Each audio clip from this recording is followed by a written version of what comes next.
No plans at all. Evil man's always transcending. Follow like sheep, swallow everything. Always simpletons or pretending. This is your moment of clarity from LeeCamp.net. Revolution is in every day and every way, every moment and every thought, every dream and every battle fought. That's where revolution dwells. It dwells in daily change and daily action. It's the moment you decide to say no to the plastic bag that's forced on you every time you enter a store. Seriously, if you want to be called a communist, there is no better way than to say no to the plastic bag in a U.S. store. They will look at you like you have 3 heads and every one of them is as creepy as Rupert Murdoch underwater. As if the cashier cannot imagine a world in which you are able to carry 2 products home in your hands without succumbing to exhaustion and collapsing into a heap of sweat and vomit on the pavement. Traffic cops would arrive to simply put orange cones around you with a sign that reads, "Here lies a man who tried to go without the plastic bag at the store. Don't let it happen to you. His children are now orphans." U.S. citizens use 100 billion plastic bags per year, and each one of those takes 1,000 years to degrade. And surprisingly few of those plastic bags are used to save babies by suffocating kidnappers. No, more of them end up inside whales and other creatures. And although there is a great deal of storage space inside whales, I feel like we should use it for something more meaningful, like, say, my collection of antique wooden 16th century adult diapers. Small rebellions, small revolutions. It's the moment you decide not to buy a Nestle product because Nestle destroys people. They own a majority of the world's bottled water, and half the time they steal it from poor communities. It literally takes 3 bottles of water to make 1 bottle of water. I'm not kidding.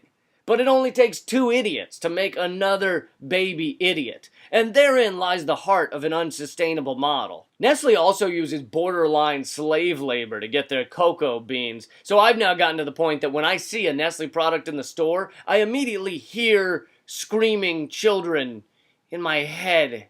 That's normal, right? Although it is surprisingly effective at making it more difficult to plunk down the $2 for the candy bar. Although I have to admit, in the rare moment that I do decide to make that choice, there's something edgy about eating chocolate nougat while children scream. It's a more visceral experience than any regular candy event, with the possible exception of those Mentos that moan like a woman orgasming. Small revolutions will carry the day. It's the moment you move your money out of the big banks. It's the moment you vomit on the Federal Reserve.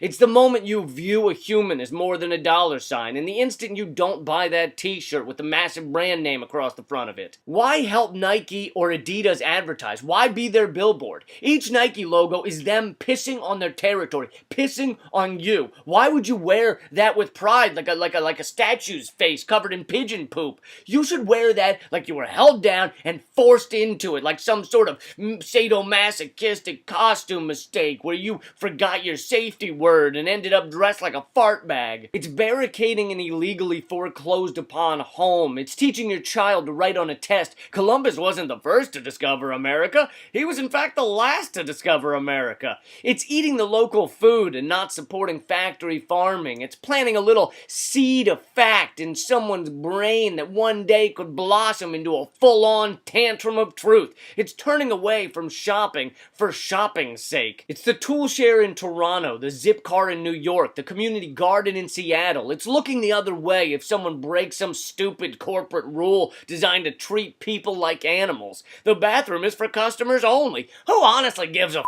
That guy doesn't have $3 for an overpriced muffin, and he badly needs to take a shit. Doesn't it sound like his life is hard enough right now? Why fight for some meaningless franchise rule designed by invented by a and signed off on by a and implemented by a troll? It's all about small revolutions, the tiny fights, punches, kicks, and bites, the million bee stings that can take down a giant, decapitate a Goliath, the million termites that collapse a massive edifice, the thousands of bumps that are a raging rash, those thousands of drops that can make a raging rapid. Each one of those moments is a statement that contagious passion matters more than ironic detachment. In fact, ironic detachment can go f*** itself.